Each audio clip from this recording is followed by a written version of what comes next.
నిర్మించుకోవాలంటే సుధాకర్ అన్న గారిని హస్తం గుర్తుకు ఓటు వేయించి గెలిపించాలని కోరుకుంటూ ఈ రోజు కాంగ్రెస్ పార్టీ కల్లమరి పంచాయతీ ఎల్లోటి గ్రామంలో ఎన్ని ఇళ్లు కట్టినాం, ఎన్ని రోడ్లు వేసినాం, ఏ కార్యక్రమాలు చేసినాం అన్నటువంటి విషయాన్ని గంగప్ప గారు చదివి వినిపిస్తారు.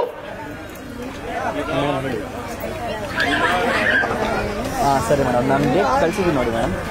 మన ఊరికి విచ్చేసిన ಅದೊಂದು ಚೇಂಜ್ ಮಾಡಿ, ನೀವೇ ಚೇಂಜ್ ಮಾಡ್ತೀವಿ ಮೇಡಮ್. ಹಲೋ, ಅದು ಕಳಿಸಿ ನೋಡಿ ಮೇಡಮ್, ನೀವೇ ಚೇಂಜ್ ಮಾಡಿಬಿಡ್ತೀರಾ ಸುಮ್ಮನೆ?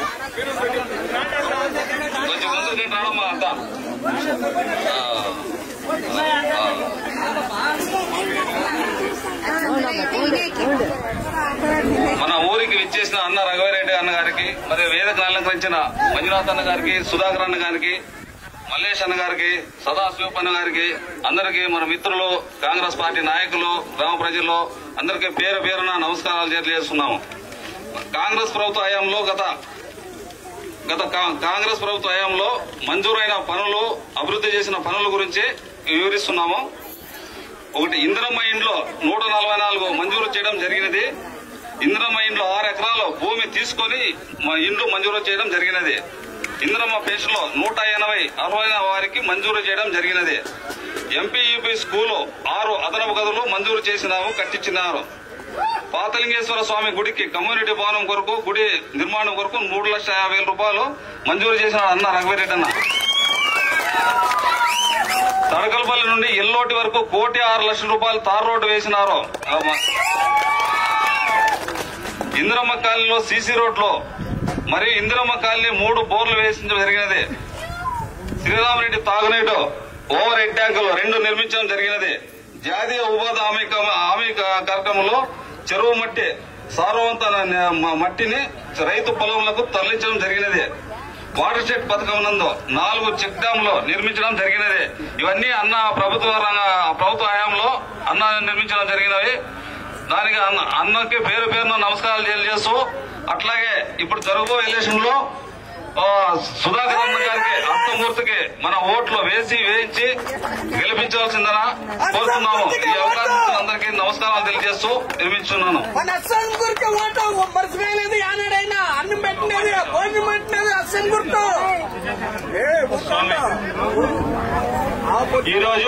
ఆ రోజు ఉపాధి హామీ పథకం కింద మన్ను తోలుకునే దానికి అవకాశం ఉండే. ఈ రోజు మనం డబ్బులు పెట్టుకుని మన్ను తోలుకున్నా కూడా పర్మిషన్, లేదంటే ట్రాక్టర్ సీజు, ఒక బండి ఇసుకు తోలుకున్నా కష్టము. ఇది ఈనాటి పరిస్థితి. ఈ సభను ఉద్దేశించి సుధాకరన్ గారిని మాట్లాడవలసిందిగా కోరుచున్నాం.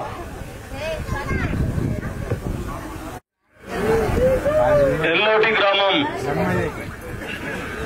ఆత్మీయ బంధువులారా, ప్రియమైన అక్క చెల్లెళ్ళారా, అన్నదమ్ములారా, వేదిక మీద ఉన్న పెద్దలారా, అందరికీ పేరు పేరున నమస్కారాలు. గంగన్న ఈ ఎల్లోటి గ్రామానికి జరిగిన అభివృద్ధి గురించి ఇప్పుడే చెప్పినాడు. అవన్నీ నిజమేనమ్మా? ఆ ఇంట్లో ఉంటున్నాం కదా మనము. ఆ ఇంట్లో ఉండే వాళ్ళందరూ ఓటేస్తే ఇక్కడ కాంగ్రెస్ పార్టీకి మెజారిటీ వస్తుందని నమ్మకం వస్తుంది. వేస్తారా అందరూ? ఓకే. మిమ్మల్ని ఈరోజు ఓట్లు అడగడానికే రఘువీరెడ్డి గారు, నేను, మన నాయకులు వచ్చినాం. కారణం, ఆ రోజు మీరు ఓటు ఇచ్చారు కాబట్టి ఈ గ్రామం ఇంతగా అభివృద్ధి చెందింది. అభివృద్ధి క్రమంలో మరింత అభివృద్ధి తీసుకురావాలని ఆ రోజు డాక్టర్ నీలకంఠాపురం రఘువీరెడ్డి గారు మంత్రిగా ఉన్నప్పుడు, నేను ఎమ్మెల్యేగా ఉన్నప్పుడు ఇంకా పెద్ద పెద్ద పనులను ప్రారంభించడం జరిగినది. మనమే ప్రారంభించిండేది, జగన్ ప్రభుత్వం కానీ తెలుగుదేశం ప్రభుత్వం కాదు. ఆ పనులన్నీ కూడా తిరిగి ప్రారంభించడానికి ఇది సరైన సమయం. వచ్చే నెల 13వ తారీఖున ఎలక్షన్ వస్తుంది. మడక్సిర అసెంబ్లీ క్షేత్రానికి, తర్వాత పార్లమెంట్ హిందూపూర్కు ఎన్నికలు వచ్చినాయి. మడక్సిర నుంచి కాంగ్రెస్ పార్టీ అభ్యర్థిగా పెద్దలు రఘువీరారెడ్డి గారు నన్ను పోటీలో పెట్టడం జరిగింది. అదేవిధంగా హిందూపూర్ పార్లమెంట్ కు షాహీన్ అని హిందూపూర్ మైనారిటీ అభ్యర్థిని నియమించినారు. మా ఇద్దరికి చేతి గుర్తుకి మీ ఓట్లు వేయాలని అడగడానికే ఇక్కడ ఈరోజు ఎల్లోటి గ్రామానికి రావడం జరిగింది. మీరందరూ దయచేసి చేతి గుర్తుకు ఓటు ఇస్తే రాబోయే రోజుల్లో ఈ ఎల్లోటి గ్రామంతో పాటు మన తాలూకా అంతా కూడా మరింత అభివృద్ధి చేయడానికి రఘువీరారెడ్డి గారికి శక్తిని ఇచ్చిన వాళ్ళం అవుతాము. మరింత అభివృద్ధి ఏ రంగంలో ఉంటుంది అనేది రఘువీరారెడ్డి గారు చెప్తారు. ఆ మాటలు వినండి. ఇంకా ఈరోజు ఈ సమావేశానికి రాని వాళ్లతో రఘువీరారెడ్డి గారు చెప్పే మాటలు మీరు కూడా చెప్పండి. చెప్పి అభివృద్ధికి ఓటేయాలని ఈసారి అన్ని పార్టీలు మరిచి కాంగ్రెస్ పార్టీ చేతి గుర్తుకు ఓటు వేయించి గెలిపిస్తే రఘువీరారెడ్డి గారు నన్ను గెలిపించిన తరువాత చేసే పనులు మీకు చెప్తారు. వాటి ద్వారా మనం వ్యక్తిగతంగా అభివృద్ధి అవుతాము, కుటుంబం అభివృద్ధి అవుతుంది, ఎల్లోటి అభివృద్ధి అవుతుంది, మడక్సిర తాలూకానే అభివృద్ధి అవ్వడానికి అవకాశం ఉంటుంది. అందువల్ల ఇతరత్ర పార్టీలకు వెళ్లిన వాళ్ళు జగన్ పార్టీకి గాని తెలుగుదేశం పార్టీకి గాని పోయిన వారు మనసు మార్చుకొని జరిగిన అభివృద్ధిని చూసి ఆ రోజు వచ్చిన సౌకర్యాలు అనుభవిస్తున్న ప్రతి ఒక్కరు కూడా మనసు మార్చుకొని తిరిగి కాంగ్రెస్ పార్టీకి రావాలని మరీ కోరుకుంటూ ఇప్పుడు మన పెద్దలు రఘువీరారెడ్డి గారు అందరినీ ఉద్దేశించి మాట్లాడతారు.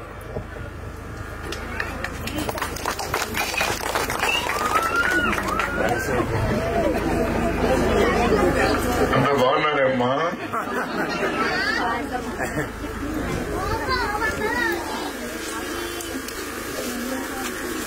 అప్పుడు రంగేస్తుంటే మీసాలకి ఇప్పుడు రంగేయలేదు.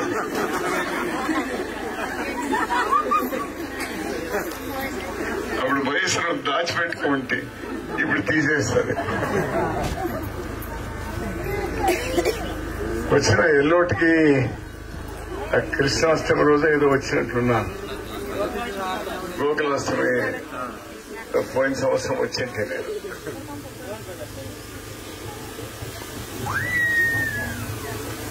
గంగప్ప ఇందాక మీ ఊరికి మనం గవర్నమెంట్ ఉన్నప్పుడు ఏమేం చేస్తాము, ఇండ్లు, నీళ్లు, రోడ్డు అవి ఇవి అన్ని చెప్పా.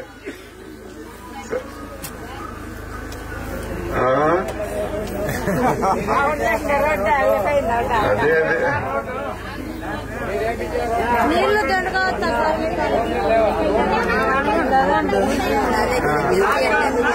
దానికి ప్యాచ్లు కూడా వేయలేదు. సరే నేను ఎవరిని విమర్శించేకి రాలేదు, కానీ తాలూకా అంతా ఇదే పరిస్థితే ఉంది.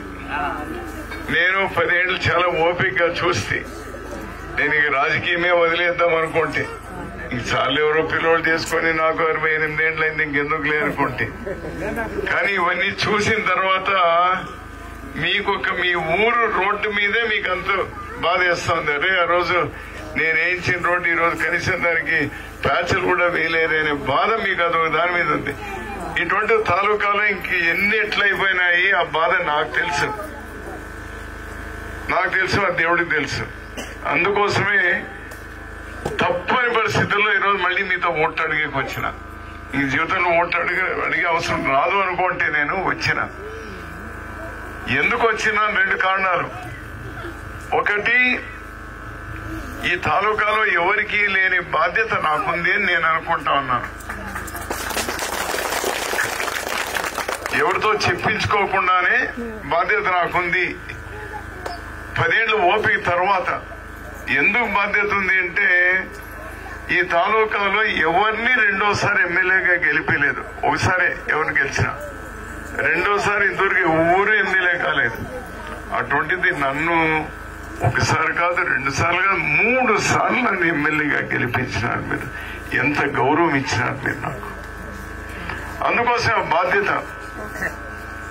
3 సార్లు నన్ను గెలిపించే కాదు, 4వసారి సుధాకర్ ని మీ దగ్గర పంపిస్తే ఓట్లేటప్పుడు 4వసారి అతను కూడా గెలిపిస్తుంది. సో ఇంత గౌరవిస్తున్నటువంటి జనానికి చూసి నేను ప్రారంభం చేసినటువంటి మధ్యలో ఆగిపోయి ఉన్నాయి. పూర్తి కాకుండా పోతే మనకు నష్టం జరుగుతుంది, పూర్తి చేద్దామని నేను మీ దగ్గరకు వచ్చిన. ఓట్లు అడగచ్చిన ఇప్పుడు నేను ఓట్లు అడగచ్చిన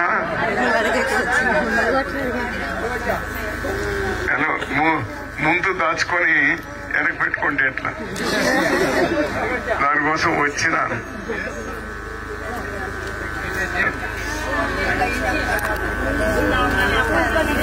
ఏమేం పనులు నిలిచిపోయినాయి అంటే ఫస్ట్ 2 నిమిషాల్లో చెప్తాను.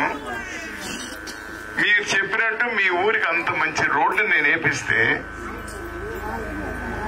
దానికి మళ్ళీ తారు పోయలేదు. నేనున్నంత వరకు బస్సు వచ్చే మీ ఊరికి, ఇప్పుడు వస్తుందో లేదో నాకు తెలియదు.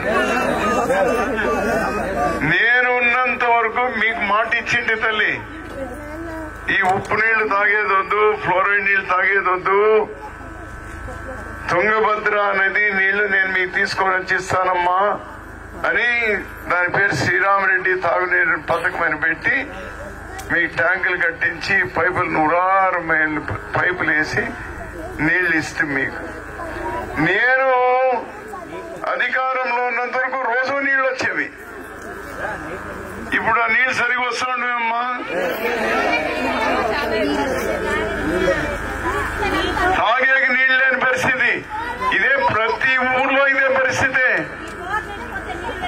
నేను అంత కష్టపడి తెస్తే ఆ నీళ్లు కూడా మీకు సరిగా రాకుండా పోతే నేను ఎట్లా మౌనంగా ఉండాలి అని చెప్పి ఈరోజు వచ్చినాను. నేను వచ్చి ఆ నీళ్లు రోజు వచ్చేట్లు చేసి ఇంటింటికి ఈసారి కుళా వేపించి ప్రతిరోజు మీకు నీళ్లు ఇప్పించాలి. అందుకోసమే ఈ ఓట్లు అడిగేకి వచ్చినాను మీ దగ్గరికి.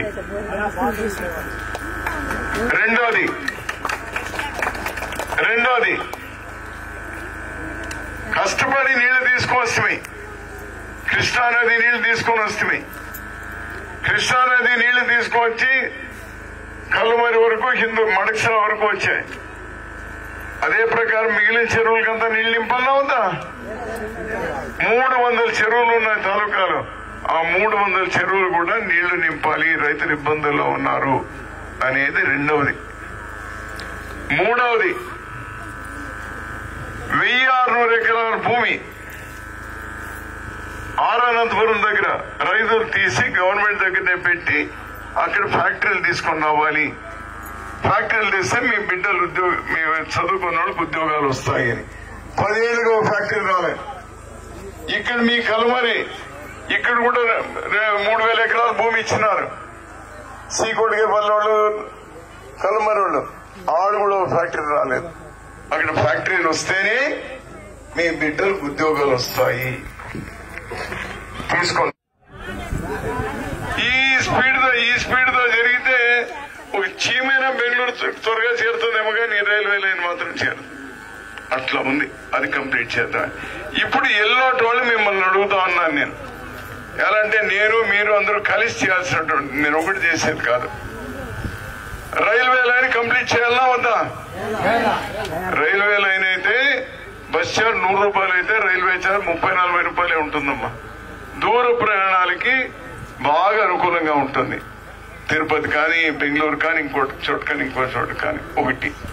సో రైల్వే లైన్ కంప్లీట్ చేయాలంటా ఉన్నారు మీరు. మన కల్లుమరి చెరువుకు కృష్ణానది నీళ్లు నింపినట్టు మిగిలిన 300 చెరువులకు నీళ్లు నింపాలన్నా వద్దా? నింపాలి. శ్రీరామరెడ్డి తాగునీళ్లు ప్రతిరోజు మీ ఊరికి వచ్చి ఇంటింటికి కొళా వేసి ఆ నీళ్లు ప్రతిరోజు మీకు ఇవ్వాలన్నా వద్దా? మీ చదువుకున్న బిడ్డలకు ఉద్యోగాల కోసము అనంతపురంలో కానీ కల్మర్లో కానీ ఫ్యాక్టరీలు తెచ్చి మీకు ఉద్యోగ అవకాశాలు కల్పించాలన్నా వద్దా? అవి చెయ్యాలని నేను ఎలక్షన్కి వచ్చినాను. ఇవన్నీ నేను చేపిస్తాను. వచ్చే 5 ఏళ్ళలో ఇవన్నీ చేపిస్తాను. నేనేం ఎమ్మెల్యే కాను, మంత్రి కాను, ఇంకోటి కాను. అయినా చేపించాలని వచ్చినాను. ఒట్టి చేతుల్లో చేసేకవుతుందేమి? మరి మీరేం చేస్తారు ఇప్పుడు?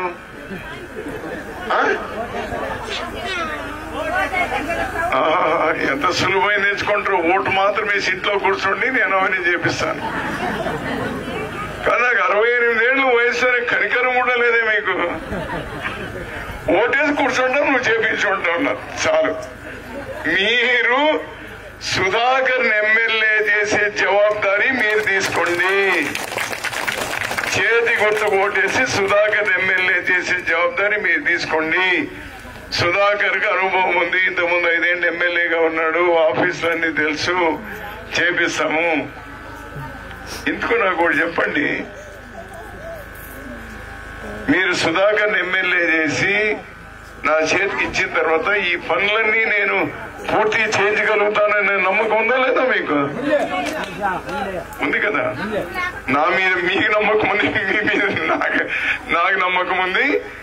మీరు ఆ బాధ్యత తీసుకోండి, నేను ఈ బాధ్యత తీసుకుంటాను. కంప్లీట్ చేద్దాం. ఏ గవర్నమెంట్ అన్నారా అని, తెలుగుదేశం అన్నారా అని, జగన్ పార్టీ అన్నారా అని, ఎవరన్నారా అని, ఎవరొచ్చినా ఈ పనులన్నీ పూర్తి చేయించే జవాబారి నాది అని చెప్పడానికే ఎల్లోటికొచ్చిన. ఇవి చేసుకుంటే వచ్చే 50 ఏళ్లకు కావాల్సినటువంటి అనుకూలాలన్నీ మన తాలూకాకు వస్తాయి. రెండవది, మన రాష్ట్రంలో ఏ గవర్నమెంట్ వస్తుంది నేను చెప్పలేను, కానీ ఢిల్లీలో మాత్రం కాంగ్రెస్ గవర్నమెంట్ గ్యారంటీ వస్తుంది తల్లి. రాహుల్ గాంధీ ప్రధానమంత్రి గ్యారంటీ అవుతా ఉన్నారు. రాహుల్ గాంధీ ప్రధాని అయితేనే ఆ కమిటీలో నేను కూడా ఉన్నాను. చాలా పెద్ద కమిటీ అది దేశానికి. ఆ కమిటీలో నేను కూడా ఉన్నాను. చాలా నిర్ణయాలు తీసుకొని ఒక 4 మాత్రం మీకు ఉపయోగపడేవి చెప్తాను. మిగిలిన ఇంకా దండిగా ఉన్నాయి, మళ్ళీ మాట్లాడుకుందాం. చాలా ఊర్లు ఉన్నాయి. రాహుల్ గాంధీ ప్రధాని అయితేనే మీరు ఇదో ఉపాధి పని చేసే వాళ్ళు ఉన్నారు కదా, మీకు 3 నెలలైనా 6 నెలలైనా డబ్బులు కూడా ఇవ్వడం లేదు ఇప్పుడు. అవునా కదా? మేము ఉన్నప్పుడు వారం ఇచ్చేవాళ్ళము. రాహుల్ గాంధీ ప్రధాని అయితేనే మీ ఉపాధి డబ్బు వారం వచ్చేదే కాదు, ఇప్పుడు 200 రూపాయలు వస్తుంది రోజుకు మీకు. రాహుల్ గాంధీ ప్రధాని అయితేనే 400 రూపాయలు మీకు కూలి వస్తుంది రోజుకు. డబుల్ అవుతుంది, మీ కూలి డబుల్ అవుతా ఉంది. రెండవది, మీ చదువుకున్న బిడ్డలు డిగ్రీ చదివిన వాళ్ళు ఎవరైనా ఉంటే, వాళ్ళకు ఉద్యోగం రాకుండా ఉంటే, వాళ్ళు ట్రైనింగ్ తీసుకోవడానికి, కోచింగ్ తీసుకోవడానికి ఏదో అనంతపూర్కో లేదా బెంగళూరుకో ఇంకో చోట విజయవాడ ఎక్కడైనా పోయి కోచింగ్ తీసుకోవాలంటే ఖర్చులు అవుతుంది. వాళ్లకు రాహుల్ గాంధీ ప్రధాని అయితేనే 1,00,000 రూపాయలు వాళ్ళ ఉద్యోగం సంపాదించుకోవడానికి కోసం, ట్రైనింగ్ కోసం 1,00,000 రూపాయలు వాళ్ళకి ఇస్తారు. మూడవది, రైతులకు బ్యాంకుల్లో ఏవైతే అప్పులున్నాయో 2,00,000 రూపాయల వరకు అప్పులు పూర్తి మాఫీ అయిపోతుంది రాహుల్ గాంధీ ప్రధాని అయితేనే. నాలుగవది, ఆడవాళ్ళు మీరు బాగా వినాలము,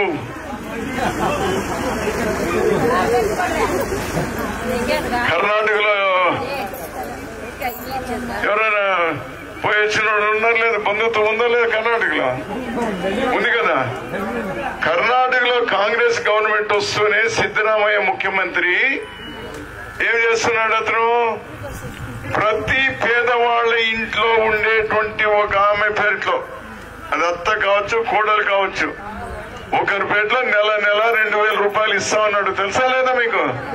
తెలుసు. అట్లనే రాహుల్ గాంధీ ప్రధాని అయితేనే పేదవాళ్ల ఇంట్లలో ఉండేటువంటి ఆడవాళ్ళకు, అది అత్త కావచ్చు, కోడలు కావచ్చు, ఎవరో ఒకరి పేరులో నెల నేరుగా ఢిల్లీ నుంచి మీ బ్యాంక్ అకౌంట్ లోకి 8,333 రూపాయల డబ్బులు మీ అకౌంట్ లో పడతాయి తల్లి. నెలకు 8,000 రూపాయలంటే సంవత్సరానికి 1,00,000 రూపాయలు. 5 ఏళ్లకు 5 లక్షల రూపాయలు వస్తుంది తల్లి. మీరు ఓటేయాలి, రాహుల్ గాంధీ ప్రధాని కావాలని మీరు ప్రార్థన చేయాలి. మీ అదృష్టం ఉండి అతను ప్రధాని అయితే 5 లక్షల రూపాయలు వస్తుందండి మీకు. మనం మడకసిరి బాగుపడాలంటే ఒక ఓటు సుధాకర్ కు, మీకు 8,000 రావాలా నెలకు, రైతుల రుణాలు మాఫీ కావాలి, ఇవన్నీ కావాలి అంటే రాహుల్ గాంధీ ప్రధాని కావాలంటే ఎంపీకి 1 ఓటు, ఒక్కొక్కరు 2 ఓట్లు వేయాలి. సరేనా? 2 ఓట్లు మీరు మీ భవిష్యత్తు కోసం వేసుకోండి. ఎవడో చెప్పినట్టు ఏదో ఆ పార్టీ ఈ పార్టీ, ఏం పార్టీలు తలకాయ పార్టీలు. మీరు బాగుపడేది చూసుకోండి, ఈ తాలూకా బాగుపడేది చూసుకోండి. 24 గంటలు వానికి విని సహకరించేది వేరు. మీకోసం వేసుకోండి, మీ బిడ్డల భవిష్యత్తు, మీ మనవుల భవిష్యత్తు కోటేసుకోండి. ఈసారి వేయండి. మీ పెన్షన్లు 3,000 ఉన్న 4,000 అవుతుంది. వికలాంగుల పెన్షన్ 6,000 అవుతుంది. ఇవన్నీ చేస్తాం. నేను ఇచ్చిన ఇండ్లేనో మళ్ళీ ఎవరైనా ఇండ్లు ఇచ్చారో ఈ 10 ఏళ్ళు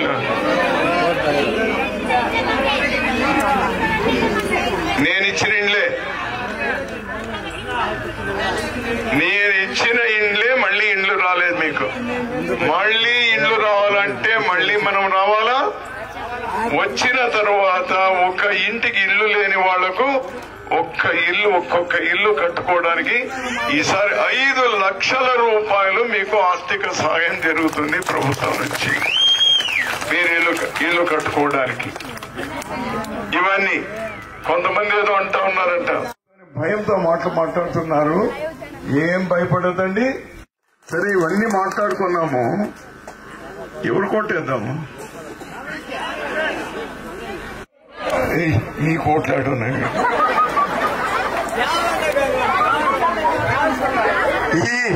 ఈ ఎలక్షన్ లో మాత్రం ఆ ఫ్యాన్ గుర్తు, సైకిల్ గుర్తు తీసి ఒక మూలలో పడేసేయండి. 13వ తేదీ వరకు బయటికి తీయద్దండి దాన్ని. ఈసారి ప్రతి ఓటు చేయి గుర్తుకే పడాలా, హస్తం గుర్తుకే పడాలా. ఒకటి సుధాకర్ కు, ఇంకోటి ఎంపీకు. ఇద్దరిని గెలిపించుకోండి. దేవుడు ఆరోగ్యం ఇచ్చినాడు తల్లి. నాకు 68 ఏళ్ళైనా ఆరోగ్యం ఇచ్చినాడు. ఈ 5 ఏళ్లు నాతో పని చేయించుకోండి. నేను కష్టపడి రాత్రి పోలు కష్టపడి పని చేయడానికి వచ్చాను. పని చేసుకుంటాను లేదు నా దగ్గర. బాగా పని చేసుకుంటా, కూలి ఇస్తాను నాకు. అరే మీరు వేసే ఓటే కూలి తల్లి. ఓటేస్తే నాకు 5 ఏళ్ళు కూలి ఇచ్చినట్టే. నేనేం ఎమ్మెల్యే కాదు, కానీ ఇవన్నీ పనులు చేయించడానికి. ఎందుకంటే నా కళ్ళ ముందే ఇవన్నీ ఇట్లా అయిపోతా ఉంటే చాలా బాధేస్తుంది. ఇప్పుడు మీ ఊర్లోకి వస్తుంటే అదే రోడ్డు అంత బాగా వేపిస్తున్నాయి, బస్సు కూడా పంపిస్తే ఇట్లా ఎంత బాధ ఉంది. మీరు రోజు వేస్తారు. నేను ఈ విధంగా ప్రతి ఊర్లోనే ఇట్లా అయిపోయింది తల్లి. ఇవన్నీ తల్లి తండ్రి లేకుండా అయిపోయింది. ఇవన్నీ 5 ఏళ్ళలో సరి చేసుకున్నాం. మీరందరూ కూడా సహకరించండి. 2 ఓట్లు కూడా హస్తం గుర్తుకు ఓట్లు వేసేయండి. జై కాంగ్రెస్.